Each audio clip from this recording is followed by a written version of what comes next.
നമ്മൾ വീണ്ടും തീരദേശ മേഖലയിലേക്ക് പോയാൽ ഈ കപ്പൽ അപകടത്തിന് പിന്നാലെ കണ്ടെയ്നർ തീരത്തടിയുന്നതിലെ ആശങ്കയ്ക്കൊപ്പമാണ് തീരത്ത് വറുതി സൃഷ്ടിക്കുന്ന ട്രോളിംഗ് നിരോധനം.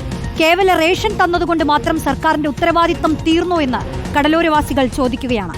മൺസൂൺ കാലത്ത് ആഞ്ഞടിക്കുന്ന തിരമാലകൾ തീർക്കുന്ന ദുരിതം അത് വേറെയും. വിവരങ്ങളുമായി അമ്പലപ്പുഴയിൽ നിന്ന് ശരത് എസ് ആണ് ചേരുന്നത്. ശരത്ത്, അവരുടെ പ്രയാസങ്ങൾ ഓരോന്നായി കേട്ടുവരികയായിരുന്നു, പറയൂ.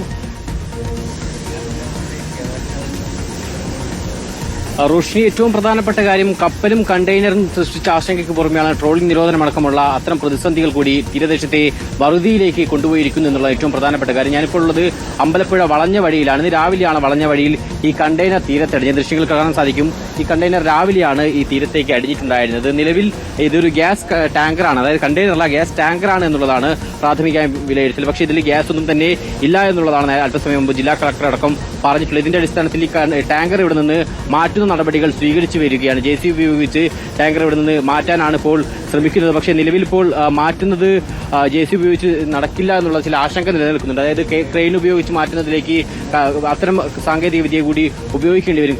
JCB ഉപയോഗിച്ച് മാറ്റാൻ കഴിയുന്നില്ല എന്നുള്ളതാണ് ഇതിന്റെ ഉദ്യോഗസ്ഥർ പറയുന്നത്. എന്തായാലും നിലവിൽ അത്തരം ആശങ്ക, അതായത് കണ്ടെയ്നർ പുറമെ ടാങ്കർ അടക്കമുള്ള ഈ ടാങ്കറിൽ ഗ്യാസ് ആയിരുന്നു ഉണ്ടായിരുന്നത്. പക്ഷേ ഗ്യാസ് നിലവിൽ ഇത് കാലിയാണ് എന്നുള്ളതാണ് പ്രാഥമിക പരിശോധനയിൽ കണ്ടെത്തിയിരിക്കുന്നത്. അതിന്റെ അടിസ്ഥാനത്തിൽ ഇപ്പോൾ മാറ്റിയിരിക്കുന്നത്. നിലവിൽ ഇപ്പോൾ മാറ്റ നടപടികൾ എവിടെ എത്തി?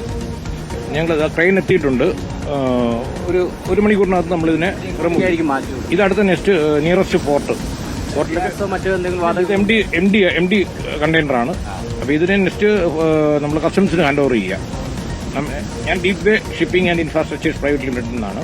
ഞങ്ങളാണ് ഇതിന്റെ സ്പെഷ്യലൈസ് ചെയ്യുന്ന ടീമാണ്. കൂടുതൽ കണ്ടെയ്നർ ടാങ്കർ വരുന്നതായിട്ട് എന്തെങ്കിലും വിവരങ്ങൾ നിങ്ങൾക്ക് ലഭിച്ചു? അല്ല, ആലപ്പുഴ കൊല്ലം തീരങ്ങളിലേക്ക് കണ്ടെയ്നർ വരുന്നതായിട്ടാണ് നമുക്ക് ഇതുവരെയും കിട്ടിയിട്ടുള്ള ഇൻഫർമേഷൻ.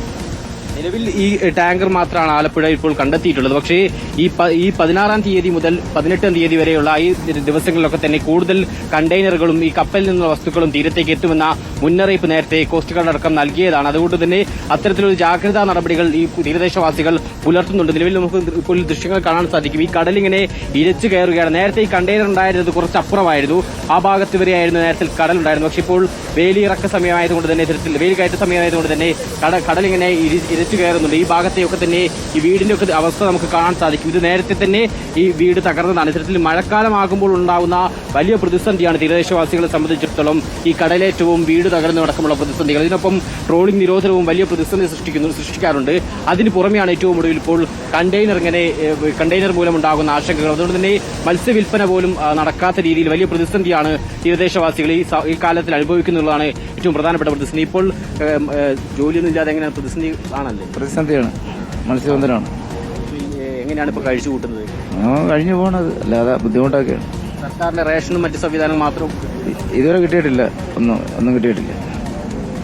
ഈ പറയുന്നത് പോലെ ഈ മഴക്കാലത്ത് തീരദേശവാസികൾ വലിയ പ്രതിസന്ധിയിലൂടെയാണ് കടന്നു പോകാറുള്ളത്. ഈ വറുതി കാലം അവർ എങ്ങനെ കഴിച്ചുകൂട്ടുന്നു എന്നുള്ളത് പോലും ആശങ്കാപരമാണ്. അത്തരത്തിൽ ഈ പ്രതിസന്ധി കാലത്ത് തന്നെയാണ് ഇത്തരത്തിൽ ഒരു കണ്ടെയ്നർ കൂടി ആശങ്ക സൃഷ്ടിക്കുന്നത് എന്നുള്ളതാണ്. നിലവിൽ എന്തായാലും ഇപ്പോൾ കൂടുതൽ കണ്ടെയ്നറുകൾ വരും ദിവസങ്ങളിലും തീരത്തേക്ക് അടിയുമെന്നുള്ളതാണ് മുന്നറിയിപ്പുള്ളത്. അതിന്റെ അടിസ്ഥാനത്തിൽ തീരദേശവാസികൾ ജാഗ്രത പുലർത്തുന്നു. ഒപ്പം കോസ്റ്റൽ പോലീസും മറ്റ് സംവിധാനങ്ങളും ഈ പ്രദേശങ്ങളിൽ, അതായത് ഈ കൊച്ചിക്ക് തെക്കു ഭാഗത്തേക്കുള്ള ഭാഗങ്ങളിലൊക്കെ ആയിരിക്കും, അതായത് കൊല്ലം ആലപ്പുഴ മേഖലകളിലേക്കായിരിക്കും ഇത്തരം കണ്ടെയ്നറുകളും ടാങ്കറുകളും കപ്പലിൽ നിന്ന വസ്തുക്കളും ഒക്കെ തന്നെ വരാനുള്ളൊരു സാധ്യതാ മുന്നറിയിപ്പുള്ളത്. അതുകൊണ്ട് തന്നെ ഈ ഭാഗങ്ങളിൽ കൂടുതൽ ജാഗ്രത പുലർത്തുകയാണ് ഇപ്പോൾ പോലീസും തീരദേശവാസികളും.